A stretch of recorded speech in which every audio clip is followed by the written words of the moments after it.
Uh, the points that I would like to raise or highlight are the perspectives on the other side of the coin, and this is directed to the PNP and the CHR. But let me just throw one or two questions to the witness that you brought here this morning, Mr. Matubato. I'd like to know, Madam Chair, if the witness can provide a corroborative witness. Ang ibig sabihin po, meron po ba kayong maipoprovide sa amin na isa pang testigo na magko-corroborate sa lahat ng sinasabi nyo? Kusa akong pumunta dito, kasama ko yung asawa ko.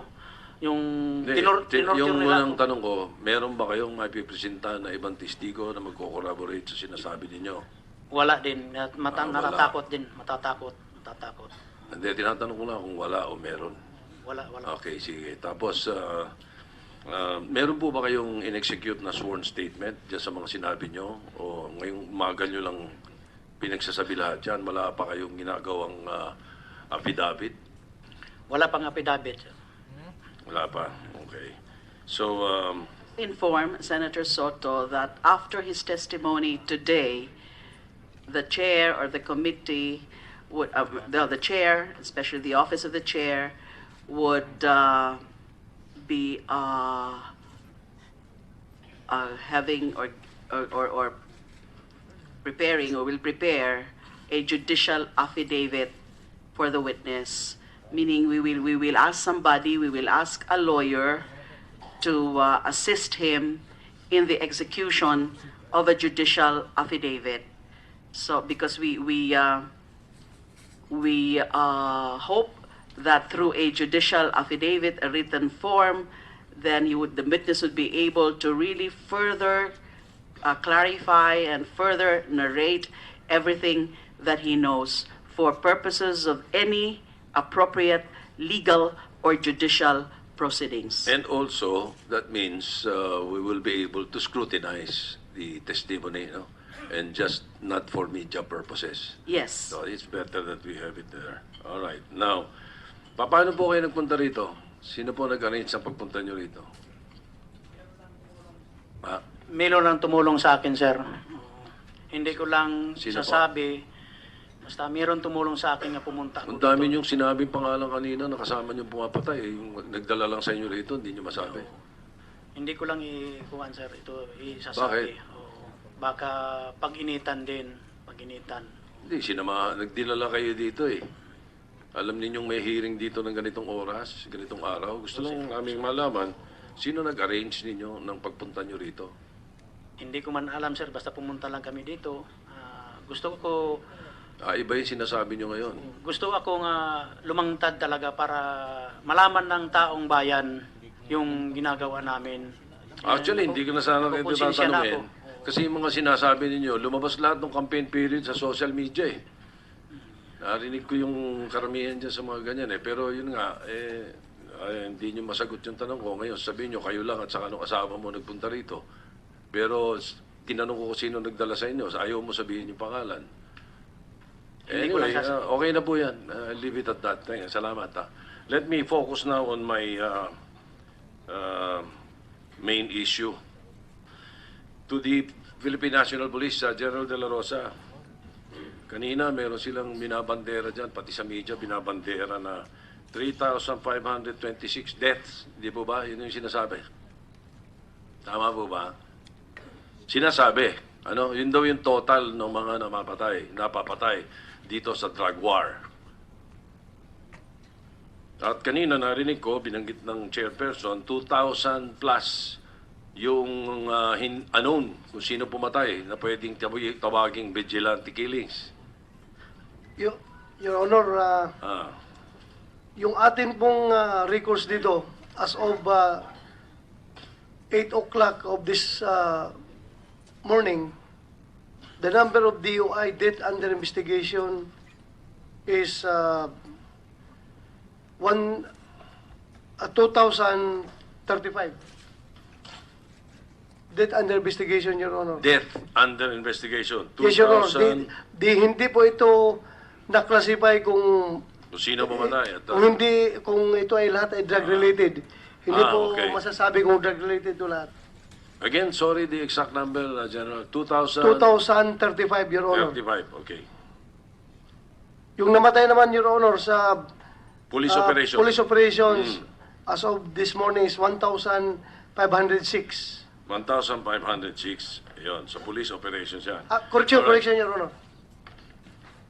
Apo. Tama po ba? Alright. So, Senator under Soto, police- with your permission, just to follow up para lang hindi ko po makalimutan.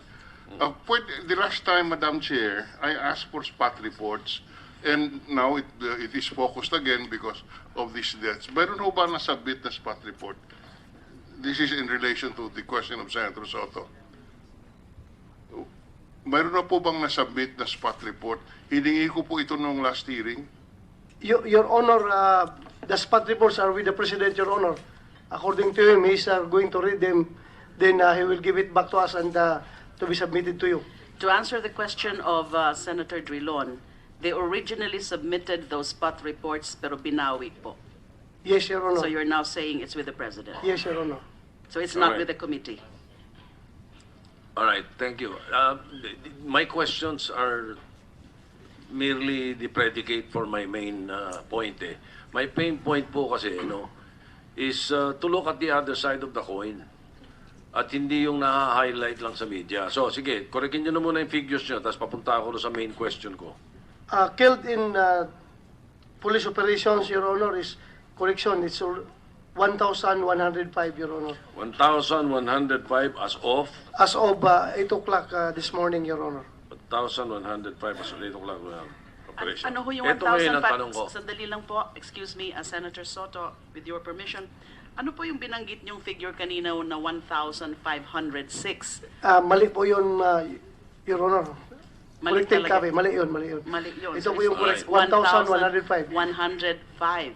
Yes, Your Okay. Honor. No, thank you. Thank you, General. Hindi po ako interesado ron. Predicate lang po yun, tinatanong ko lang. Ang interesado ko, ilan na na-aresto ninyo? Ang aresto, Your Honor, is total arrested is 16,891. Yun ang sinasabi ko. 16,891.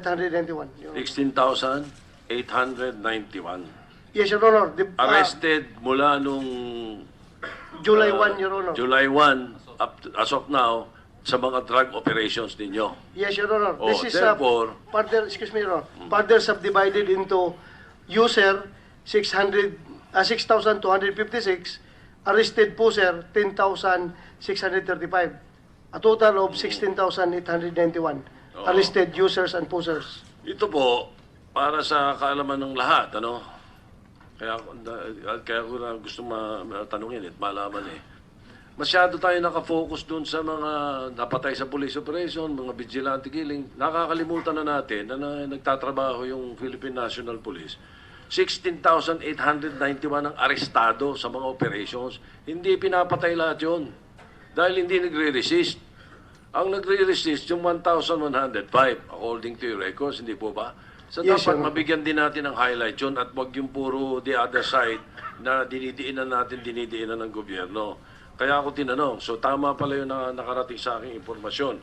Ang total... hindi pa. Sa CHR pala ito. So ang total po nun, wala pa doon yung mga sumurrender. Yes, Your Honor. The Iba pa yun.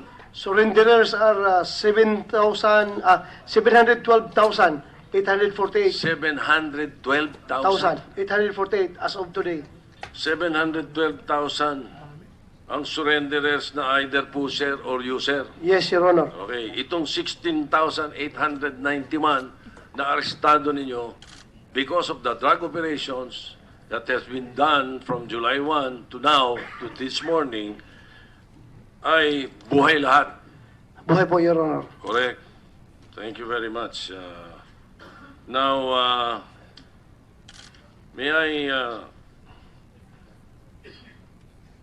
now proceed to my questions for the CHR? Kasi you have who can represent the CHR for purposes of responding to the questions of Senator Soto?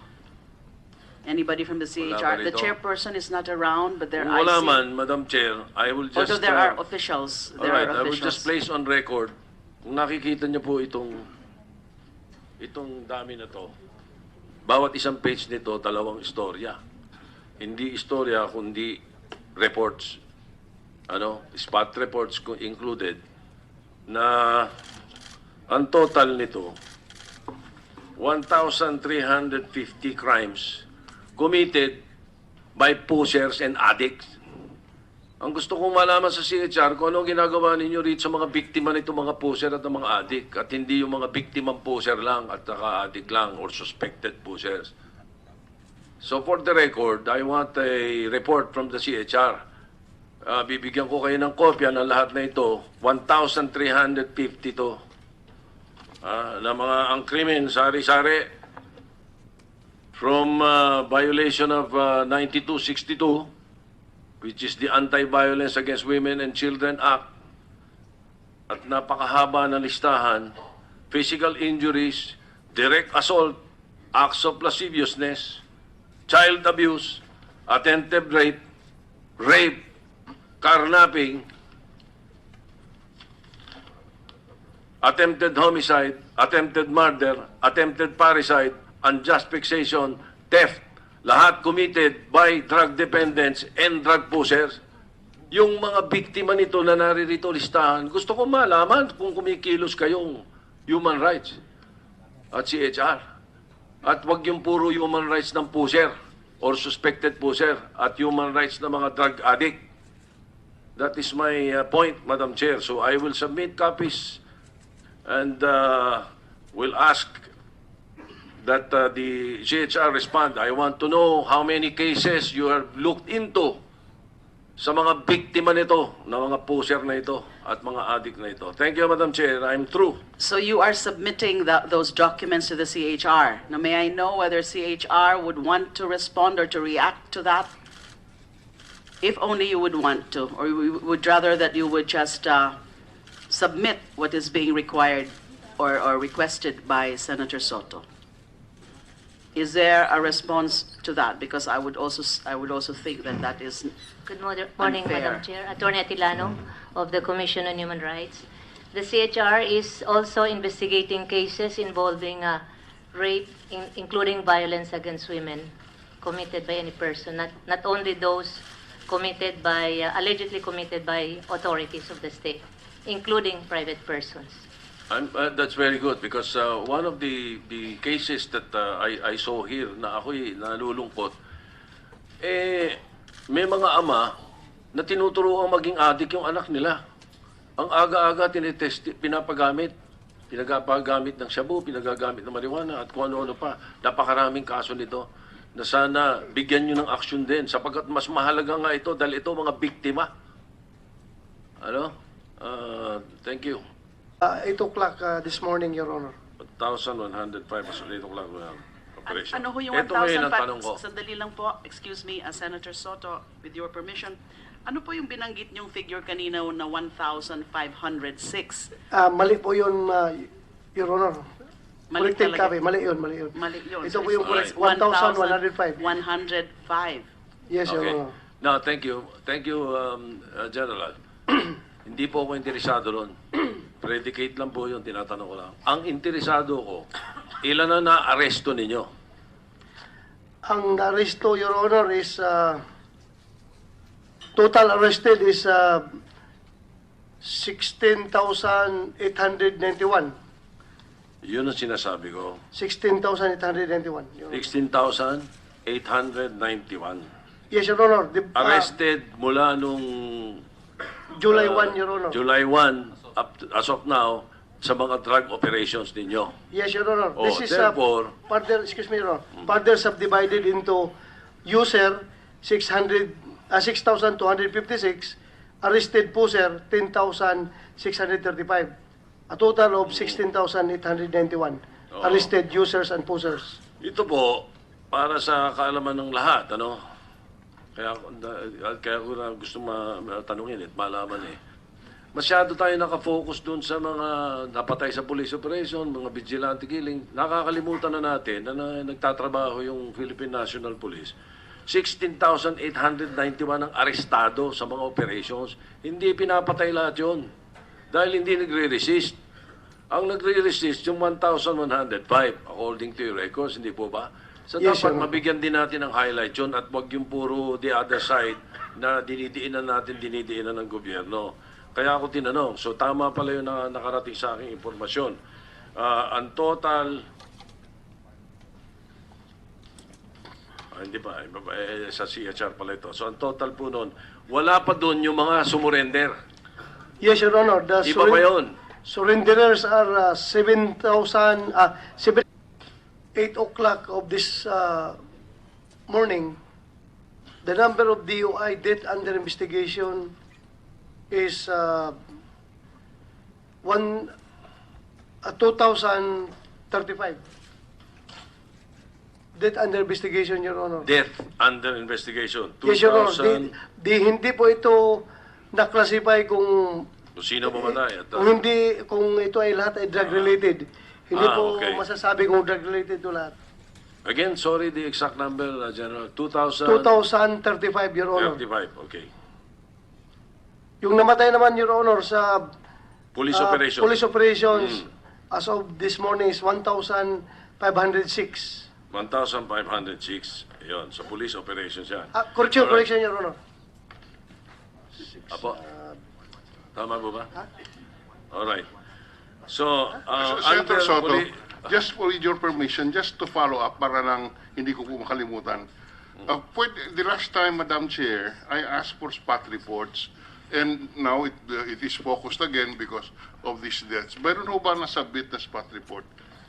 This is in relation to the question of Senator Soto. Mayroon na po bang nasubmit na spot report? Hiningi ko po ito nung last hearing. Your Honor, the spot reports are with the President, Your Honor. According to him, he's going to read them. Then he will give it back to us and to be submitted to you. To answer the question of Senator Drilon, they originally submitted those spot reports pero binawi po. Yes, Your Honor. So you're now saying it's with the President. Yes, Your Honor. So it's not Alright. with the committee. All right, thank you. My questions are merely the predicate for my main point. My main point po kasi, is to look at the other side of the coin. At hindi yung na-highlight lang sa media. So, sige, korekin nyo na muna yung figures nyo, tapos papunta ako sa main question ko.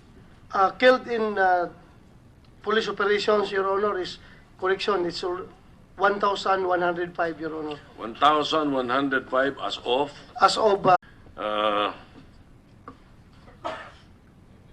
the points that I would like to raise or highlight are the perspectives on the other side of the coin, and this is directed to the PNP and the CHR. But let me just throw one or two questions to the witness that you brought here this morning, Mr. Matubato. I'd like to know, Madam Chair, if the witness can provide a corroborative witness. Ang ibig sabihin po, meron po ba kayong maipoprovide sa amin na isa pang testigo na magko-corroborate sa lahat ng sinasabi nyo? Kusa akong pumunta dito, kasama ko yung asawa ko. Yung Yung nila unang tanong ko, meron ba kayong maipipresenta na ibang testigo na magko-corroborate sa sinasabi ninyo? wala din. Wala. Natatakot din. Matatakot. Hindi, tinatanong ko lang kung wala o meron. Wala. Okay, sige. Tapos, meron po ba kayong in-execute na sworn statement dyan sa mga sinabi nyo? O ngayong umaga nyo lang pinagsasabi lahat yan? Wala pa kayong ginagawang affidavit? Wala pang affidavit. Wala pa. Okay. So, Inform Senator Soto that after his testimony today, the chair or the committee would, the chair, especially the office of the chair, would be having or preparing or will prepare a judicial affidavit for the witness, meaning we will ask somebody, we will ask a lawyer to assist him in the execution of a judicial affidavit. So because we hope that through a judicial affidavit, a written form, then the witness would be able to really further clarify and further narrate everything that he knows for purposes of any appropriate legal. 712,848 712,000. 848 as of today.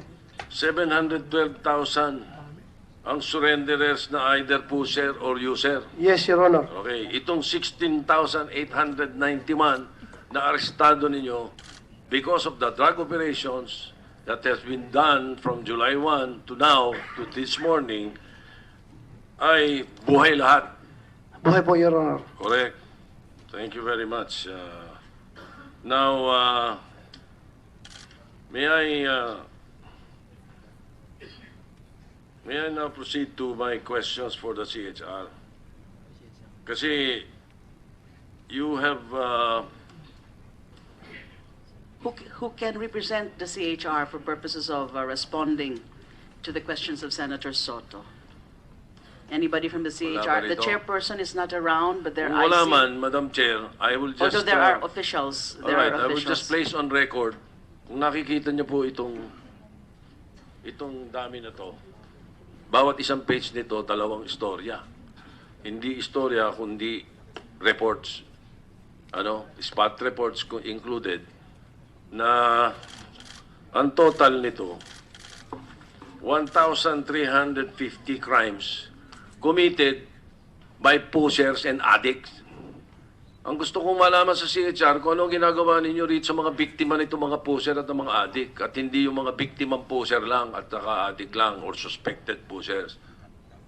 So for the record, I want a report from the CHR. Bibigyan ko kayo ng kopya ng lahat na ito. 1,350 to. Na mga ang krimen, sari-sari, from violation of 9262, which is the Anti-Violence Against Women and Children Act, at napakahaba na listahan, physical injuries, direct assault, acts of lasciviousness, child abuse, attempted rape, carnapping, or judicial proceedings. and also that means we will be able to scrutinize the testimony, and just not for media purposes. Yes. So it's better that we have it there. All right. Now, paano po kayo nagpunta rito? Sino po nag-arrange sa pagpunta nyo rito? Milo lang tumulong sa akin, sir. Hindi ko lang Sino po? sasabi. Basta mayroon tumulong sa akin na pumunta Ang ako dami dito. niyong sinabing pangalan kanina, nakasama niyong pumapatay. Yung nagdala lang sa inyo rito, hindi niyo masabi. Hindi ko lang ikuhan, sir. Ito isasabi. Bakit? Oo. Baka pag-initan din. Pag-initan. Hindi, nagdilala kayo dito eh. Alam ninyong may hearing dito ng ganitong oras, ganitong araw. Gusto lang naming malaman, sino nag-arrange ninyo ng pagpunta niyo rito? Hindi ko man alam, sir. Basta pumunta lang kami dito. Gusto ko Iba yung sinasabi niyo ngayon. Gusto akong lumangtad talaga para malaman ng taong bayan yung ginagawa namin. Actually, hindi ko na sana ito Konsensya na tatanungin. Kasi yung mga sinasabi ninyo, lumabas lahat ng campaign period sa social media eh. Narinig ko yung karamihan dyan sa mga ganyan eh. Pero yun nga, hindi nyo masagot yung tanong ko. Ngayon, sabihin nyo, kayo lang at saka nung asawa mo nagpunta rito. Pero tinanong ko kung sino nagdala sa inyo. Ayaw mo sabihin yung pangalan. Hindi ko Anyway, lang sasabihin. okay na po yan. Leave it at that. Salamat. Let me focus now on my main issue. To the Philippine National Police, General De La Rosa, kanina meron silang binabandera dyan, pati sa media binabandera na 3,526 deaths. Hindi po ba? Yun yung sinasabi. Tama po ba? Sinasabi. Yun daw yung total ng mga napapatay dito sa drug war. At kanina narinig ko, binanggit ng chairperson, 2,000 plus yung unknown kung sino pumatay na pwedeng tawaging vigilante killings. Your Honor, yung atin pong records dito, as of